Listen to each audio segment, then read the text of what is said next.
नमस्कार। ओम शांति। आप सभी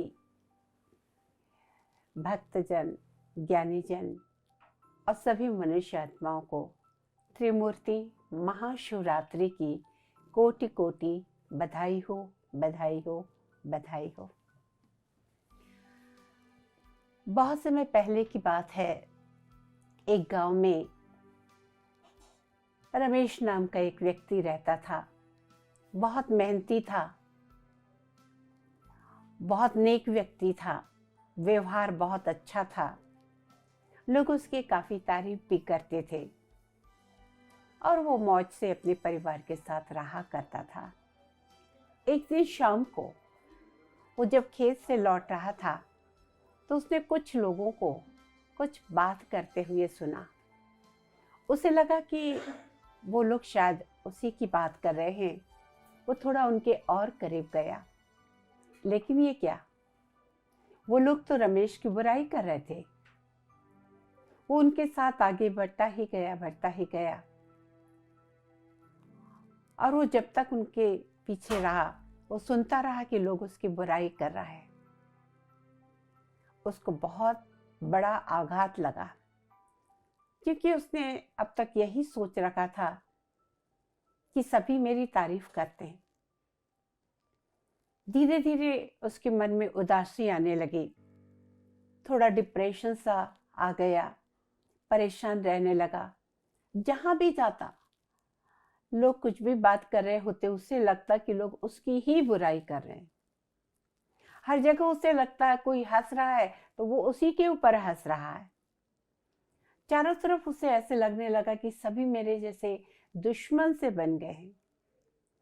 और हम सब इस दौर से कभी ना कभी गुजरे होंगे, जानते होंगे कि जब कोई समस्या आती है, कोई बात होती है, कोई हमारे बारे में बुराई करता है, अपमान करता है, अपशब्द कहता है, तो कैसी फीलिंग होती है। क्योंकि अगर आपने कभी कोई गलत कार्य नहीं किया तो जरूर वो भी आपको धक्का तो पहुंचाता है। और धीरे धीरे रमेश का व्यवहार बदलने लगा, वो लोगों से कटा कटा रहने लगा। घर में भी उसकी पत्नी देख रही थी कि उसका व्यवहार बहुत चेंज हो गया है। और उसने एक दिन पूछ ही लिया कि क्या बात है, आप सबसे हंसती खेलती बात करते थे, मुस्कुराते थे, घर भी आते थे, इतने खुश रहते थे, लेकिन अब काफी दिनों से मैं आपको देख रही हूँ, आप बहुत परेशान से रहते हैं। आखिर बात क्या है? भगवान का दिया हुआ हमारे पास सब कुछ तो है, कोई कमी नहीं है। और रमेश ने उस रात की बात अपनी पत्नी को सुना दी। उसने कहा कि मुझे लगता है कि सभी लोग मेरी बुराई कर रहे हैं, मुझ पर हंस रहे हैं। कहीं ना कहीं मेरे में इन्फिनिटी कॉम्प्लेक्स आ गया है। जिसको भी देखता हूं तो लगता है कि वो मेरे मजाक बना रहे हैं, मेरे ऊपर हंस रहे हैं। पत्नी तो भोली भाली थी, वो कुछ बोल नहीं सकी, समझाने की उसको इतनी समझ नहीं थी, लेकिन मन ही मन ये सोचने लगी कि नहीं, इनकी चेहरे की हंसी मुझे वापस लानी है। कुछ दिन के बाद उसकी पत्नी को पता चला, पड़ोस के गांव में एक संत महात्मा रहते हैं। वो अपने पति को लेकर उनके पास गई और महात्मा जी को सारी बात सुना दी कि कुछ महीनों से मैं एकदम डिप्रेशन में चला गया हूँ, मुझे कोई भी बात अच्छी नहीं लगती, खाना पीना, किसी से बात करना, मुझे चारों तरफ ये लगता है कि लोग मेरा मजाक उड़ा रहे हैं, मेरी बुराई कर रहे हैं, मुझ पर हंस रहे हैं। महात्मा जी समझ गए। उन्होंने कहा, एक काम करो, अपनी पत्नी को घर पे छोड़ के आओ और आज रात को तुम्हें मेरे साथ यहाँ आश्रम में रहना होगा। रमेश गया, अपनी पत्नी को घर पे छोड़ा और वापस महात्मा जी के आश्रम में आ गया।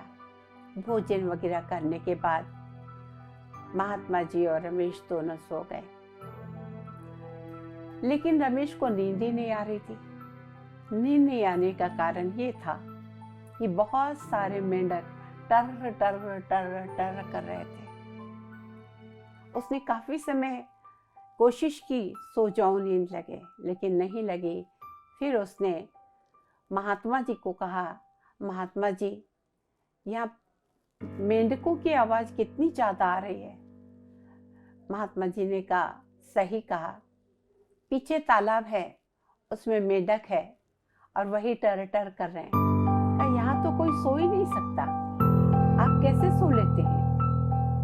महात्मा जी ने कहा, क्या बताएं, बस रहना है, यहाँ पे बना है आश्रम, तो अब कर क्या सकते हैं। अगर तुम कुछ मदद कर सको तो बताओ। उसने कहा, बिल्कुल, मैं आपकी जरूर मदद करूंगा। रात तो जैसे तैसे कटी। दूसरे दिन सुबह वो गाँव पहुंचा और 40-50 मजदूरों को लेकर आ गया, जो मछली पकड़ते, जिनके पास जाले थे और ये सब पकड़ते।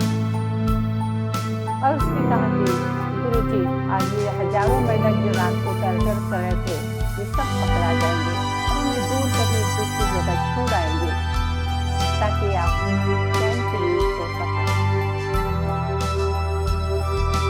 सबने अपना वो जाल फेंका और कुछ ही समय में 8-10 मजदूरों के जाल में सारे मेंढक आ गए। जब रमेश ने देखा तो ये तो 50-60 ही मेंढक है। उसने गुरुजी से कहा, गुरुजी, ये तो 50-60 मेंढक ही है। रात में तो कितनी आवाज आ रही थी, हजारों मेंढक की रातों रात सारे मेंढक कहाँ चले गए। गुरुजी ने मुस्कुराते हुए कहा, रमेश, मेंढक कहीं नहीं गए, ये वही मेंढक है, जितने थे उतने ही हैं। ये इतने ही मेंढक थे, लेकिन रात को तुम्हें ऐसा लग रहा था कि हजारों मेंढक टर टर कर रहे हैं। ये तुम्हारे प्रश्न का उत्तर है। तुमने कुछ लोगों को तुम्हारी बुराई करते सुना तो तुम्हें लगा हजारों लोग तुम्हारी बुराई कर रहे हैं, चारों तरफ तुम्हारी निंदा हो रही है, लोग तुम्हारा मजाक उड़ा रहे हैं, लेकिन कुछ लोग ही थे। जिंदगी में कुछ मेंढक टर टर करें, उससे डिस्टर्ब मत हो, डिप्रेशन में मत आओ, टेंशन में मत आओ। आप सारी दुनिया को खुश नहीं कर सकते। इंसान तो भगवान को भी नहीं छोड़ता है, भगवान को भी क्या क्या कह देता है। कई लोग तो कहते भगवान है ही नहीं।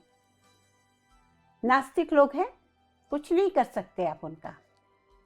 जीवन में कुछ लोग ऐसे आएंगे, आपकी भी कुछ बुराई करेंगे, लेकिन इसका मतलब ये नहीं कि आप यही सोच लो कि सारी दुनिया ही ऐसी है। कभी कभी हमारे जीवन में भी कुछ मेंढक ऐसे आ जाते हैं और उससे हम विचलित हो जाते हैं। याद रखिए, हजारों लोग बुरे नहीं हैं, कुछ लोग हैं जिन्हें कोई काम धंधा नहीं है, या उनकी सोच ही नकारात्मक है, नेगेटिव है। आप उनको चेंज नहीं कर सकते, लेकिन अपनी स्थिति को चेंज कर सकते हैं। यानी छोटी छोटी बातों में अपने आप को कभी भी परेशान ना करें। आशा है आप समझ गए होंगे कि हम क्या कहना चाहते हैं। पुनः आप सभी को महाशिवरात्रि की बहुत बहुत बधाई हो, बधाई हो। नमस्कार, ओम शांति।